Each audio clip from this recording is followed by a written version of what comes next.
जल्दी में रिएक्ट करने की आदत से कैसे छुटकारा पाएं ताकि हमें गुस्सा ना आए।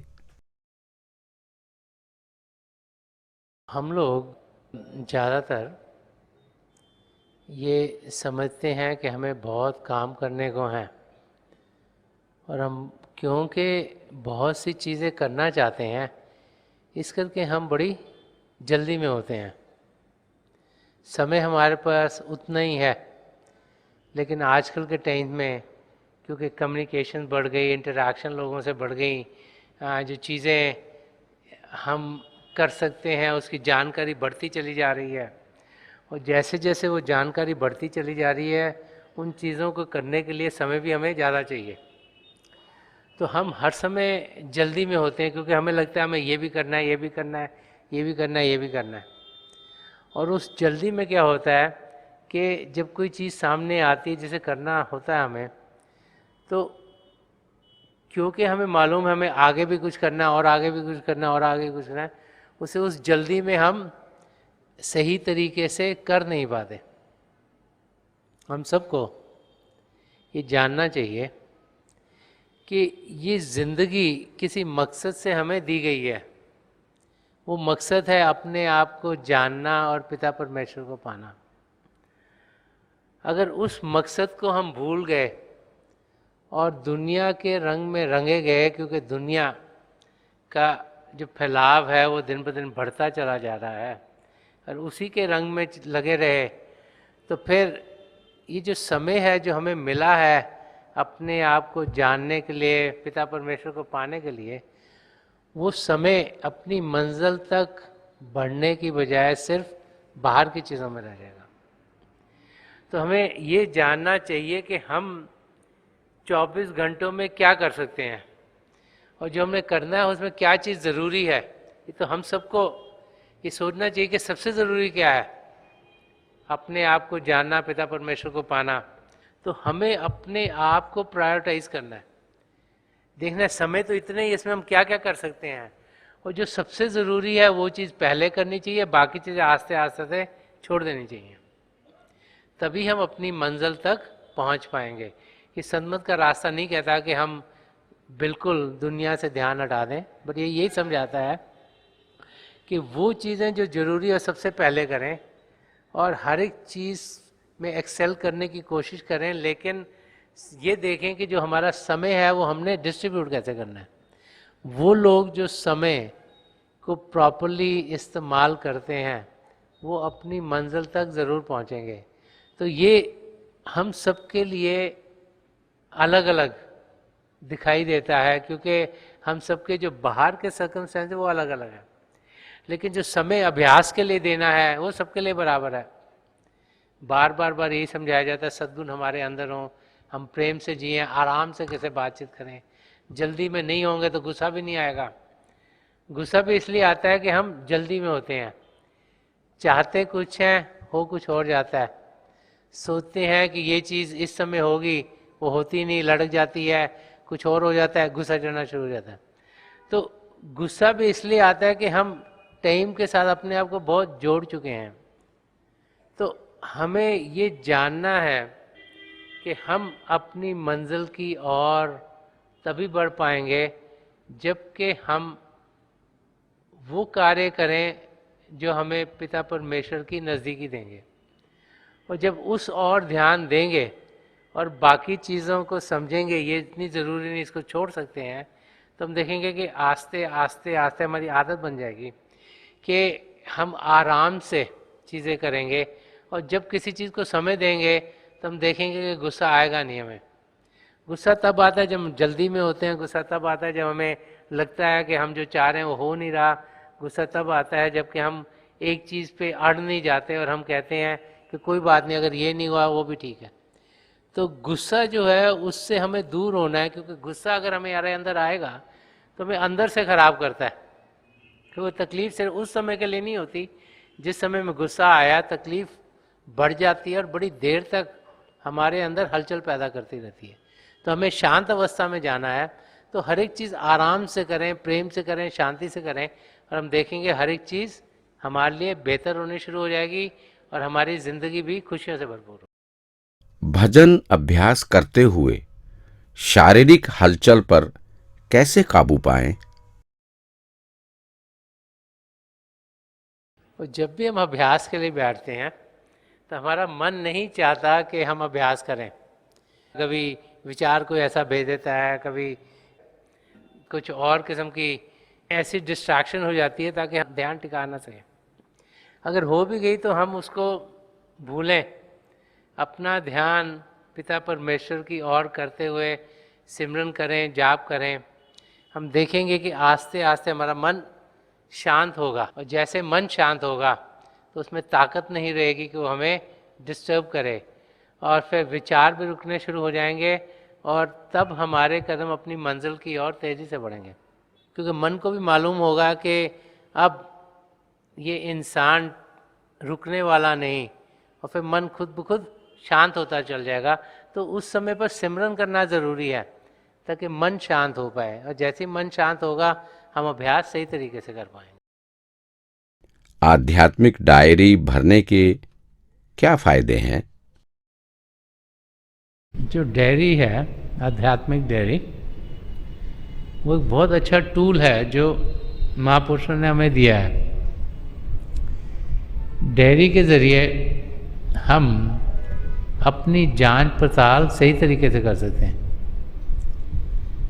हम सब सोचते हैं कि हम बहुत अच्छे हैं, लेकिन सोचना और करने में बहुत फ़र्क है। हम अपने बारे में क्या सोचते हैं वो एक बात है, अपने बारे में बोलते क्या हैं वो दूसरी बात है, और करते क्या हैं वो सबसे इम्पोर्टेंट है।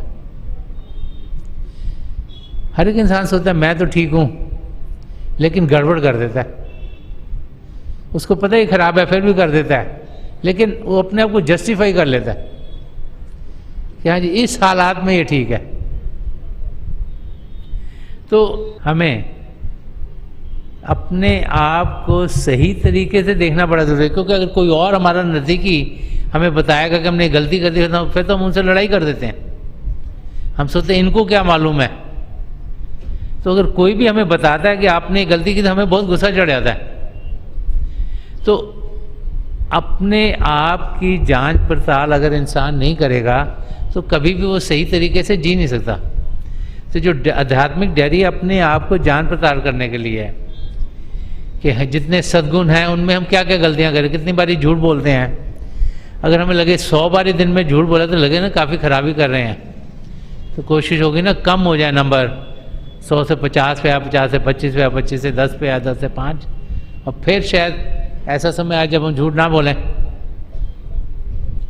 ऐसे ही और भी जो सद्गुण हैं जिनमें कि हम उन्हें सही तरीके से फॉलो नहीं कर पाते, एक डायरी एक ऐसा टूल है जो कि हमारा ध्यान उस ओर करती है कि तुमने करा क्या है, सोचो तो सही। नहीं तो जनरली तो हम सारा दिन करते हैं, रात को सो जाते हैं, सोचते हैं हाँ मैंने बहुत अच्छा काम करा आज। तो डायरी के बहुत अच्छा करा उसको भी देखो, बहुत बुरा करा उसकी ओर भी तो ध्यान दो। और जब हम एक सही नज़र से अपने आप को देखते हैं तो डायरी में क्लियर आ जाता है कि हमने क्या क्या क्या गलतियां की। अगर हमें मालूम होगा कि हमने क्या गलतियां की तभी हम अपने आप को बेहतर करेंगे। अगर हमें मालूम ही नहीं कि हमने गलती क्या की है तो वह सुधारने का तो सवाल ही पैदा नहीं होता। तो आध्यात्मिक डायरी हमें क्या क्या गलतियां हमसे होती हैं वो दर्शा देती है। और डायरी की दूसरी तरफ जब हम अभ्यास करते हैं तो क्या क्या हमें अनुभव है वो रिकॉर्ड किया जाता है, और वो भी बहुत ज़रूरी है ताकि हम देखें कि हमने रोज़ करा क्या है। तभी साल 2-3 साल बाद जाके हम सोच सकते हैं कि हमारी तरक्की कितनी हुई है। लेकिन अगर हम कुछ लिखते नहीं, हिसाब किताब रखते नहीं, तो साल के आखिर में अगर हम सोचें कि हमारा अभ्यास बढ़ नहीं रहा तो हमें मालूम नहीं होगा कि हमने क्या किया। अगर हम रोज़ अभ्यास पर बैठे नहीं, कभी कभी बैठते हैं, उसका कोई हिसाब किताब नहीं, तो कुछ समझ में नहीं आएगी। आप कोई भी काम कर रहे हो अगर उसका हिसाब किताब रखोगे तभी वो काम सक्सेसफुल होगा। तो आध्यात्मिक काम तो सबसे ज़रूरी है। तो आध्यात्मिक डायरी बहुत ज़रूरी है ताकि एक तो हम अपनी गलतियों को सुधार सकें, और दूसरा हम आध्यात्मिक रास्ते पर कितनी तरक्की कर रहे हैं कि जांच पड़ताल कर सकें।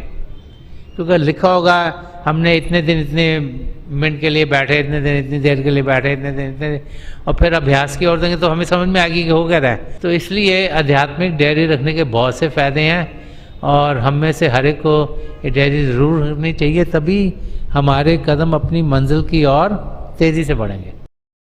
परिवार में बड़े सदस्यों की बुरी आदतों का प्रभाव हम पर ना पड़े, इससे हम कैसे बच सकते हैं? हर एक परिवार में बुज़ुर्ग होते हैं, बच्चे होते हैं, मिडिल एजड इंसान होते हैं, और अनफॉर्चुनेटली कभी ऐसे होता है कि कई परिवारों में बुज़ुर्गों की आदतें शायद ऐसी हों जो कि सही ना हों। जैसे कोई बहुत शराब पीना शुरू कर देता है या और लत किसी और चीज़ की से लगी हुई हो, तो वो चीज़ परिवार के लोगों से छुपती नहीं। बाहर के लोगों से इंसान चाहे उसे छुपा ले, लेकिन जो नज़दीकी होता है, जो किसके परिवार का होता है, उन्हें वो चीज़ें दिखनी शुरू हो जाती हैं। तो हम लोग जब ज़िंदगी से गुज़र रहे हैं, हमारी कोशिश ये होनी चाहिए कि हम अपनी ज़िंदगी को बेहतर बनाएं। ज़्यादातर तो बुज़ुर्गों के ज़रिए हमें अच्छी चीज़ें मिलती हैं, तौर तरीके कैसे हों, हम कैसे अपनी ज़िंदगी जिएं। बहुत से बुज़ुर्गों के ज़रिए अच्छा ज़िंदगी में कुछ हम कर पाएँ, और अच्छी ज़िंदगी क्या वही हमें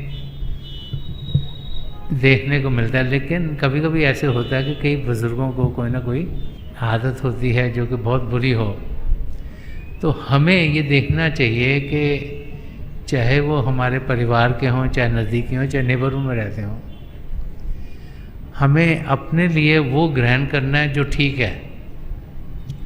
तो संत कृपाल सिंह जी महाराज फरमाया करते थे कि जो चीज़ हमें प्रभु की ओर लेके जाती है वो अच्छी है, उसे हमने ग्रहण करना है, वो हमारी ज़िंदगी का हिस्सा बने।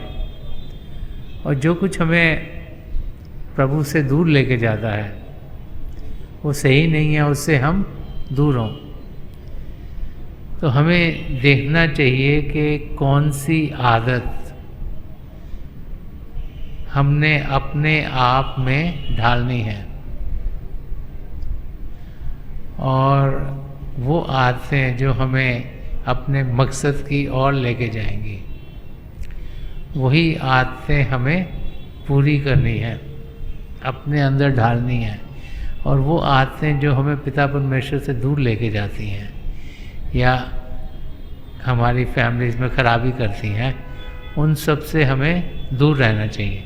चाहे वो हमारे किसी भी फैमिली मेम्बर के अंदर हो, उससे हमें परे रहना चाहिए। इंसान को खुद सोचना चाहिए कि उसे अपनी ज़िंदगी कैसे जीनी है, और जो जो हमें सच्चाई की ओर लेके जाए, जो जो हमें अच्छाई की ओर लेके जाए, उस किस्म की आदत डालनी चाहिए। क्या हम किसी नए व्यक्ति को केवल भजन अभ्यास की तकनीक के बारे में बता सकते हैं? हम किसी को भी भजन अभ्यास की टेक्निक के बारे में बता सकते हैं। हमें उन्हें यही समझाना है कि पिता परमेश्वर उनके भीतर है, कि प्रभु के दो जाति रूप हैं, ज्योति और श्रुति, उसका हम अनुभव कर पाते हैं अगर हम शरीर को शांत करेंगे और मन को शांत करेंगे। और उन्हें यही समझाना है कि वो जब भी अभ्यास में बैठें, जो भी तरीका अभ्यास का उनको समझा सकते हैं, उनको बताना है कि वो पिता परमेश्वर के किसी भी जाति नाम का जाप कर सकते हैं, क्योंकि मन को शांत करना है, मन को प्रभु की ओर लगाना है। तो जब वो लगाएंगे तो प्रभु की दया मेहर होगी, तो उनकी भी अनुभव ऐसे होंगे जो उनको रूहानी रास्ते के ऊपर लेके जाएंगे। तो ऐसा संगीत है जिसको नाम की देन मिली है, अगर आप अभ्यास का तरीका किसको बताना चाहते हो तो उसमें कोई दिक्कत नहीं है। और ये है कि जो 5 नामों को जाप हमें दिया जाता है, जब नाम की देन मिलती है तो उनके पीछे हमारे सद्गुरु की तवज्जो होती है, वो हमारे लिए काम करते हैं। तो जो नाम है ये हमने किसी को नहीं बताने, ये हमारे लिए दिए गए हैं, क्योंकि किसी और को बताएंगे तो उनके पीछे वो ताकत नहीं होगी और वो उनके लिए काम नहीं करेंगे और हमारा अभ्यास भी शायद ठीक ना रहे।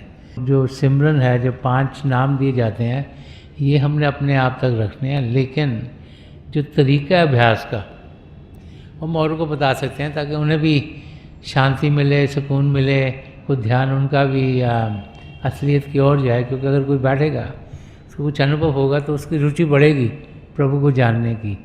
तो जो मेडिटेशन का तरीका है, अभ्यास का तरीका है, वो हम औरों को बता सकते हैं। स्पेशली जो ज्योति के साथ कनेक्ट करना है, वो वाला तरीका हम औरों को बता सकते हैं।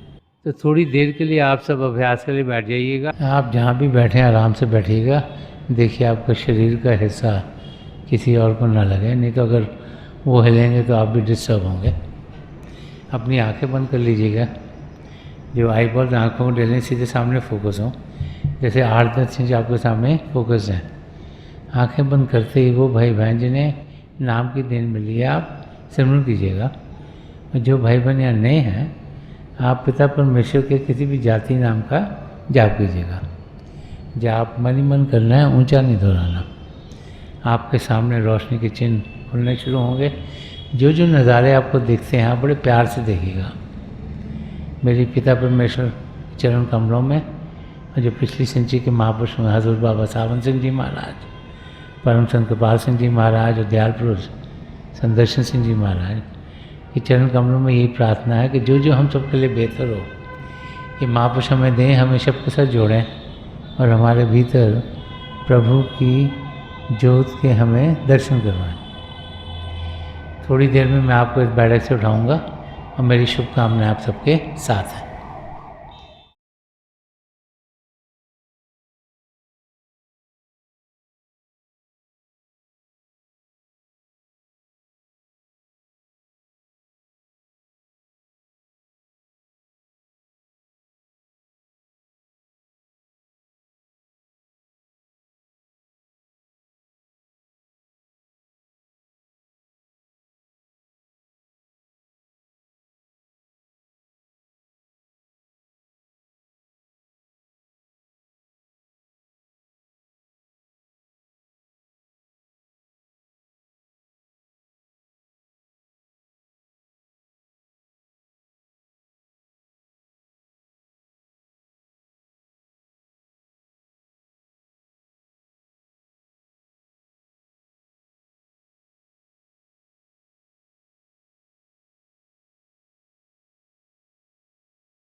छोड़ दीजिए जी, प्लीज लीव ऑफ।